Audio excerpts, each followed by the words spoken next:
Good morning students. तो class 8th का आज हम चैप्टर नंबर फर्स्ट स्टार्ट करने वाले हैं। तो चलिए देखते हैं क्लास 8th का फर्स्ट चैप्टर कौन सा है। देखिए अलग अलग बुकों में अलग अलग नाम आता है लेकिन सबका सिस्टम एक ही है। तो हमारी जो एनसीईआरटी की बुक है उसका नाम उसके अकॉर्डिंग मैं पढ़ा रहा हूँ आपको। तो इसका नाम है क्रॉप प्रोडक्शन एंड मैनेजमेंट। ठीक है, क्रॉप प्रोडक्शन एंड मैनेजमेंट। तो आज अपन पढ़ने वाले हैं इसके बारे में। आप लोग बहुत ही अवेयर हो, मोस्ट ऑफ द स्टूडेंट आप में से जानते हैं कि ये सिस्टम सब जो मैं आपको पढ़ाऊंगा इसके बारे में बहुत अच्छे से जानते हैं। तो देखिए कि हम आप लोगों को मैं पढ़ाने वाला हूँ इसमें, और आप ध्यान से सुनिएगा और समझने की कोशिश करिएगा। तो हम स्टार्ट करते हैं। आज अपना टॉपिक है पहला, crop and it's product it's type, crops and it's type. ठीक है, तो पहले मैंने यहाँ क्रॉप की डेफिनेशन दे दी है, तो आपको क्रॉप की डेफिनेशन यहाँ से लर्न कर लेनी है और अपनी नोटबुक में लिखनी है। तो क्रॉप की प्रोडक्शन जो डेफिनेशन है वो मैंने यहाँ लिखी हुई है। When only a single type of a plant are grown in a huge area then it is called crop. देखो आप देखते हो कि खेतों में आपके मतलब एक तरह के जो प्लांट्स है वो बहुत दूर दूर तक लगे होते हैं, है ना। और हम उनको क्या है मतलब ह्यूज एरिया कह सकते हैं, बहुत बड़ा एरिया होता है और एक ही तरह के पौधे उगे होते हैं, है ना। तो उसे क्या कहेंगे, हम क्रॉप कहेंगे। ठीक है, जैसा कि आपकी बुक के अकॉर्डिंग मैं आप लोगों को पढ़ा रहा हूँ। तो देखिए ये इसके अकॉर्डिंग हमारे पास हो गई क्रॉप की डेफिनेशन। क्या, when only a single type of plants are grown in a huge area, then it is called crop. ठीक है, basically we have 3 types of crops, है ना। हमारे पास 3 तरह की क्रॉप्स होती हैं, है ना। चलिए इनके बारे में भी डिस्कस कर लेते हैं कि हमारे पास ये क्रॉप क्या क्या कहती है। तो हम बात करते हैं इनकी। तो हमारे पास basically 3 types of crop are there. First is rabi, second is kharif, third is zaid. Okay, तो स्टार्ट करते हैं सबसे पहले हम रबी से। ठीक है, तो रबी की बात करते हैं। तो हमारे पास रबी है जो क्रॉप है, these crop are grown between October to February. मतलब क्या है कि हमारे पास जो ये क्रॉप है वो बेसिकली फर्स्ट वाली रबी क्रॉप जो कह रहे हैं अपन, वो क्या करते हैं अक्टूबर से फरवरी के बीच में बोई जाती है। फॉर एग्जाम्पल हमारे पास व्हीट, ग्राम, पी, मस्टर्ड एटसेट्रा, ये सब आपके सामने एग्जाम्पल रहे। Wheat, gram, P, mustard and etcetera. देखिए इंडिया में बेसिकली 6 तरह की होती हैं वैसे तो सीजन्स, लेकिन हमारे यहाँ क्या है कि जो क्रॉप है वो 3 मतलब बेसिकली 3 सीजन के बेसिस पे बांट दिए गए इनको। देखो सर्दी, गर्मी, बारिश, है ना। तो सर्दी, गर्मी, बारिश के बेसिस पे हमने इसको 3 पार्टों में बांटा। तो सर्दी की क्रॉप कौन सी हो गई हमारे पास, अक्टूबर से लेकर सितंबर की ये हो गई। ठीक है, फिर जून वाली कौन सी हो गई, जून वाली ही हो गई। ठीक है, मतलब जो गर्मी की ज़्यादा होती है एक तरह से ये कह सकते हैं गर्मी वाली। तो हमारे पास यहाँ ये जो बारिश वाली भी कह सकते हैं एक तरह से। तो ये हमारे पास there are these crop are grown between June to September. मतलब क्या होगा, जो क्रॉप हम जून से लेके सितंबर के बीच में हम ग्रो अप करते हैं उसे हम क्या कहते हैं, खरीफ कहते हैं, खरीफ क्रॉप। ठीक है, तो देखिए यहाँ हमारे पास मेज है, ग्राउंड नट्स है, लीन सीड्स है यानी तिल जिसे कहते हैं, ठीक है, ग्रीन ग्राम एटसेट्रा। ये सब हमारे पास एग्जाम्पल हैं किसके, खरीफ प्रोडक्शन के या खरीफ क्रॉप। ठीक है, चलिए आगे देखते हैं। फिर हमारे पास आ जाता है जायद, जो क्या है हमारे पास मतलब एक तरह से ये कह सकते हैं कि स्टार्टिंग ऑफ समर्स की जो एक सीजन है वो कह सकते हैं। तो यहाँ पर these crop are grown between the March to June. मतलब मार्च से लेकर के जून के बीच में जो ग्रो अप की जाती है उसको हम क्या कहते हैं, जायद कहते हैं। इसमें क्या होगा, मस्क मेलन जिसे खरबूजा आप नाम देते हो, वाटरमेलन, तरबूज जिसे कहते हैं, कुकुम्बर, ये सब हमारे पास इसमें ग्रो अप होते हैं। तो बेसिकली आज हमने स्टार्ट किया अपना chapter crop production and it's management. तो हम बात कर रहे हैं, अभी तक आपको मैंने बताया है क्रॉप की डेफिनेशन बताई है, टाइप्स ऑफ क्रॉप बताई है, कब कब कौन सी क्रॉप उगाई जाती हैं, ये सब आपको बताया है। ठीक है, तो चलिए आगे और देखते हैं अपन, आगे अपना जो टॉपिक है वो क्या आता है।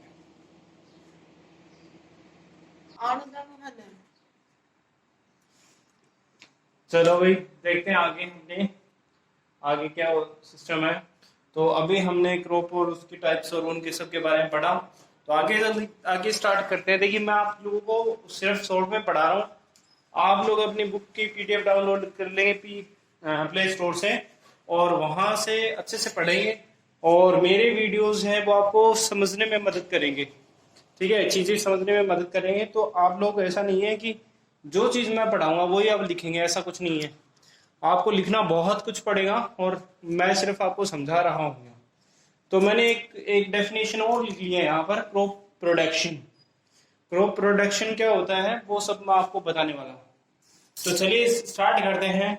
बोला है all the processes involve right to the from the preparation of soil before sowing seeds up to the sale of the market harvested up to the sale of the harvest in the market are called practices of crop production। मतलब कह रहा है कि अगर हम देखिए crop production किसे कह सकते हैं, प्रिपरेशन ऑफ सॉइल से लेकर के और लास्ट में हम उसको काट छाट करके और मार्केट में जब तक बेच करके वापस नहीं आ जाते, तब तक के जो प्रोसेस इन्वॉल्व होती हैं उसको हम एग्रीकल्चर प्रैक्टिसेस कहते हैं, और इस वे को हम क्या कहते हैं, क्रॉप प्रोडक्शन कहते हैं। ठीक है, तो आपको पता चला कि क्या होता है कि भाई हम घर में मतलब जब भी हम खेती स्टार्ट करते हैं तो सबसे पहले जो है प्रिपरेशन ऑफ सॉइल किया जाता है, फिर सोविंग ऑफ सीड्स होता है, इरिगेशन होता है, बहुत सारी प्रोसेस होती हैं, वो सारी इन्वॉल्व होती हैं, और आफ्टर दैट क्या होता है कि हम उसको निकाल करके जितना हमें रिक्वायरमेंट होती है रख लेते हैं, और बाकी एक्स्ट्रा होता है उसको हम सेल आउट कराते हैं। तो यहां से हमें ये पता चल रहा है कि भाई जो भी प्रैक्टिसेस हैं वो हमें करनी पड़ती हैं। तो ये सारी जो प्रैक्टिसेस जिसमें इन्वॉल्व होती हैं उसे क्रॉप प्रोडक्शन हम कहेंगे। तो चलिए देखते हैं कि कौन कौन सी स्टेप्स हैं और कौन कौन सी प्रैक्टिसेस हैं इसमें इन्वॉल्व होती हैं। तो मैंने लिखा है the steps of agriculture are as follows. पहला है प्रिपरेशन ऑफ सॉइल्स। देखिए सबसे पहले आपको पता है सबको कि भाई घर जो अपनी खेती होती है या खेत होता है, फील्ड होती है, उसमें हम क्या करते हैं, पहले प्रिपरेशन है वो सॉइल ऑफ, तो मैंने नीचे लिख दिया है देखिए, the preparation of a soil done by the two methods. Basically क्या होता है कि हमारे यहाँ हिंदुस्तान में दो तरीके से प्रिपरेशन की जाती है सॉइल की। देखिए पहला तो है बाय द एनिमल और दूसरा है बाय द ट्रैक्टर। मतलब ट्रेडिशनल वे में क्या होता था कि एनिमल्स का यूज किया जाता था, और उनको यूज करके और उनके पीछे जो हल होता है जिसे प्लग कहते हैं हम, वो जोड़ करके और खेतों में मिट्टी जो है उसको उखाड़ा जाता था। मिट्टी को उखाड़ करके या उसको पलटा जाता है। पलटने के वे मतलब जो मिट्टी का पलटने का वे है वो इसलिए किया जाता है ताकि जो मिट्टी है वो थोड़ी लूज हो जाए, है ना, और उसमें पानी आसानी से जा सके, और जो प्लांट्स हम उगाने वाले हैं उनकी रूट्स हैं यानी जो जड़ें हैं वो नीचे तक जा सके, उसमें गैसेस भर सके, ताकि वो प्लांट्स को है नाइट्रोजन ऑक्सीजन है वो सब चाहिए तो वो क्या है उसको ले सके। ठीक है, तो इसलिए क्या करते हैं, सबसे पहले प्रिपरेशन ऑफ सॉइल में क्या होगा, और माइक्रो ऑर्गेनिज्म जैसे अर्थवॉर्म छोड़ते हैं वो सब है। तो अगर मिट्टी ज्यादा पक्की होगी ना हार्ड होगी तो उसके अंदर मतलब जो है प्लांट्स भी नहीं ग्रो अप कर पाएंगे, और जो माइक्रोब्स है वो भी नहीं जा पाएंगे। तो इसलिए सबसे पहले हम क्या करते हैं, सबसे पहले ट्रैक्टर का कल्टीवेटर होता है उससे, या फिर जो एनिमल्स होते हैं, बैल होता है, ऊंट होता है ना, इनसे क्या करते हैं, उनके पीछे जो है हल लगा करके और उसको खाली चलाते हैं, है ना, ताकि मिट्टी को कन्वर्जन किया जा सके, नीचे की मिट्टी ऊपर लाई जा सके और मिट्टी की उपजाऊ ऊपर की जो मिट्टी उपजाऊ है उसको नीचे डाला जा सके। ये प्रोसेस हम कंटिन्यू करते रहते हैं। इससे क्या होता है कि जो स्पेस है मतलब जो मिट्टी के बीच पार्टिकल्स है उनके बीच में जगह ज्यादा बन जाती है, और क्या होगा कि जो प्लांट्स हम ग्रो अप करेंगे उनकी रूट आसानी से नीचे जा पाएंगी, पानी आसानी से नीचे जा पाएगा, और जो प्लांट है उनको ऑक्सीजन या मतलब जो गैसेज है वो आसानी से वहाँ अवेलेबल हो पाएंगी। ठीक है, और वो उनकी जितनी ज्यादा रूट नीचे तक जाएंगी वो उतना ही स्टैंड कर पाएंगे। तो ये हमारे पास पहला तरीका था, क्या, प्रिपरेशन ऑफ अ सोइल, ठीक है। फिर आप आते हैं सेकंड मेथड पे। सेकंड मेथड है हमारा कौन सा है, सोविंग ऑफ सीड्स। देखो सोविंग ऑफ सीड्स की बात करते हैं तो सोविंग ऑफ सीड्स में आपको क्या करना है, सबसे इंपॉर्टेंट बात यह है कि हम क्या करते हैं, अच्छी क्वालिटी का सीड देखते हैं कि भाई अपना जो जो भी हम उगा रहे हैं वो अच्छी क्वालिटी का है या नहीं। वो कैसे पता चलेगा कि हमारे पास जो बीज उगा रहे हैं वो अच्छी क्वालिटी का है या नहीं। देखो एक जो नॉर्मल मेथड है या देसी मेथड जिसे कह सकते हैं, जो भी हमारे पास अवेलेबल है अनाज उसको क्या करेंगे, हम उसको पानी में डाल देंगे, ठीक है। पानी में डालने के बाद में क्या होगा कि जो बीज है हल्के होंगे यानी सीड्स हल्के होंगे वो पानी के ऊपर आ जाएंगे, फ्लोट करेंगे, तैरेंगे ऊपर ऊपर, और जो भारी होंगे वो सिंक कर जाएंगे यानी पानी में डूब जाएंगे। तो क्या होगा, इससे हमें पता चल जाएगा कि कौन सा अच्छा क्वालिटी का है और कौन सा वर्स्ट क्वालिटी का है। तो जो वर्स्ट क्वालिटी का है, जो ऊपर पानी में ऊपर ऊपर तैर रहा है, उसको तो हम अलग कर देंगे, और जो मतलब जो हैवी है वो नीचे बैठ जाएगा, तो हम उसको क्या है यूज में ले सकते हैं। और आजकल तो आपको पता है कि जो हर जगह एग्रीकल्चर डिपार्टमेंट बने हुए हैं हर गांव में, ठीक है। तो हर गांव में क्या करते हैं कि वो एग्रीकल्चर डिपार्टमेंट है, वो जो है फार्मर्स को क्वालिटी का जो सीड्स है वो प्रोवाइड करते हैं, ताकि जो उनकी प्रोडक्शन रेट है वो ज़्यादा से ज़्यादा बढ़ाई जा सके। तो वहाँ से आप लोग जो है मतलब आपके जो पेरेंट्स हैं वो भी प्रोडक्शन करते हैं, तो वहाँ से लेते हैं कि भाई खेती कर रहे हैं तो अनाज जो सीड्स है वो क्या है बहुत महंगा आता है, और लेके आते हैं एग्रीकल्चर डिपार्टमेंट से, है ना। तो वो बताते हैं कि कैसे हमें उन सीड्स की वो करते हैं, केयरिंग करते हैं।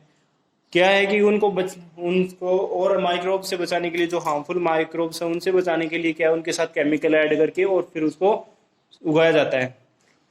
तो ये हमारे पास सेकंड क्वालिटी हो गई कि मतलब या सॉरी सेकंड प्रैक्टिस हो गई सोविंग ऑफ सीड्स, मतलब उनको जो छांट करके जो अच्छा क्वालिटी का सीड्स है उसको हम उसमें फिर से हम जो प्लग है या हो है या सीड ड्रिल जो कल्टीवेटर होता है, सीड ड्रिल कल्टीवेटर, उसका यूज करके और हम उसको जो है खेतों में उगा देते हैं, ठीक है। तो ये हमारे पास नंबर 2 प्रैक्टिस हो गई। तो पहली प्रैक्टिस प्रिपरेशन ऑफ सॉइल, इसमें क्या करते हैं हम बहुत सारी आपको बताया कि भाई जो है हमारे पास जो भी ऑर्गेनिक मैटर अवेलेबल होता है, खाद वो सब छिड़क देते हैं, और उसके बाद में जो खाली हल है वो उसके ऊपर से चलाते हैं, ताकि वो जो खाद है वो नीचे दब जाती है और ऊपर नीचे की मिट्टी आ जाती है, फिर उस पर और डाल देते हैं, ठीक है। तो ये हमारे पास पहला मेथड था। दूसरा था हमने सीड को कैसे क्वालिटी इनहेंस की जाती है, छांटी जाती है, वो सब था। और ये सब हमारे पास अभी 2 क्वालिटी हो गई हैं। फिर हम बात करते हैं तीसरा जो प्रैक्टिस है वो है प्रोवाइडिंग मैन्योर एंड फर्टिलाइजर्स। देखिए क्या होता है कि मतलब हमें दोनों तरह की मतलब चीजें ऐड करनी होती है। मैन्योर जो है कि मतलब हम घर में प्रिपेयर करते हैं, जैसे हमारे पास कचरा है, गाय भैंसों का जो डग है, गोबर जिसे कहते हैं, उसको इकट्ठा कर लेते हैं, घास फूस है, पत्तियां हैं, इनको इकट्ठा करके एक गड्ढे में डाल करके और उनको सड़ा गला करके उसकी खाद बना लेते हैं। तो वो तो होती है मैन्योर। और फर्टिलाइजर जो है केमिकली प्रिपेयर्ड होती है। तो ये दोनों चीजें हैं, हमें क्या करनी है, ये दोनों चीजें उसमें ऐड कर देनी है, ठीक है। जैसे हमने उगाया उसके बाद में क्या है उसके ऊपर से छिड़का देते हैं, है ना। लेकिन ऐसा अपने बेसिकली तो क्या करते हैं कि जो ये मैन्योर होती है वो तो हमें सीड्स लगाने से पहले ही हम सारा सिस्टम कर देते हैं। लेकिन अगर बुक के अकॉर्डिंग बात करें तो बुक में इन्होंने ये बताया कि भाई जब हम सीड्स को उन खेतों में डाल देते हैं उसके बाद आपको क्या है ये जो मैन्योर और फर्टिलाइजर ऐड करना है। जबकि आपको पता है कि हम लोग जो है मैन्योर तो हम पहले ही ऐड कर देते हैं उगाने से पहले ही, लेकिन फर्टिलाइजर्स हैं वो हम तब करते हैं जब हम क्या है हमें पानी छिड़काना होता है, यानी सिंचाई करनी होती है, उससे पहले हम सारा काम करते हैं, है ना। तो इरिगेशन ये तीसरा जो है practice providing manure and fertiliser में, तो हमारे पास अलग अलग तरह के फर्टिलाइजर्स होते हैं, जैसे यूरिया है, फॉस्फेट है ना, बहुत अलग अलग आजकल यूज करते हैं जो केमिकल्स हैं, केमिकली प्रिपेयर्ड, ताकि क्या है जो क्वालिटी है या प्रोडक्शन रेट है वो ज़्यादा से ज़्यादा बढ़ाई जा सकती है, कि भाई हम देखते हैं कि हमारे यहाँ मतलब राजस्थान में जगह को बीघा में नापते हैं, तो बीघा में अगर 1 बीघा में मान लो तो जैसे गेहूं की बात करते हैं तो 5-6 बोरियां होती है तो लोग बड़े खुश हो जाते हैं कि भाई हाँ इतना प्रोडक्शन हुआ है।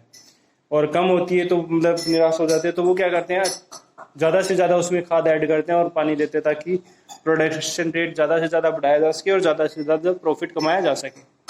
तो बेसिकली फर्टिलाइजर और मैन्यूर, वैसे मैन्यूर तो इसलिए ऐड किया जाता है कि उसकी जो भी रिक्वायरमेंट है वो फुलफिल हो जाए, और फर्टिलाइजर इसलिए ऐड किया जाता है ताकि जो प्रोडक्शन रेट है वो ज़्यादा से ज़्यादा बढ़ाई जा सके। तो हमारे पास अभी तक हमने 3 प्रैक्टिसेस पढ़ ली हैं। अब हमारे पास चौथी प्रैक्टिसेस आती है, ये आपको पता ही है, सबको पता है, आप बहुत अच्छे से अवेयर हो इस चीज़ के बारे में। चौथी प्रैक्टिस है वो हमारे पास क्या है, इरिगेशन, यानी पानी देना। ठीक है ना। तो पानी देने का तो मतलब आप सबको ही पता है, पानी सिंचाई करते हो।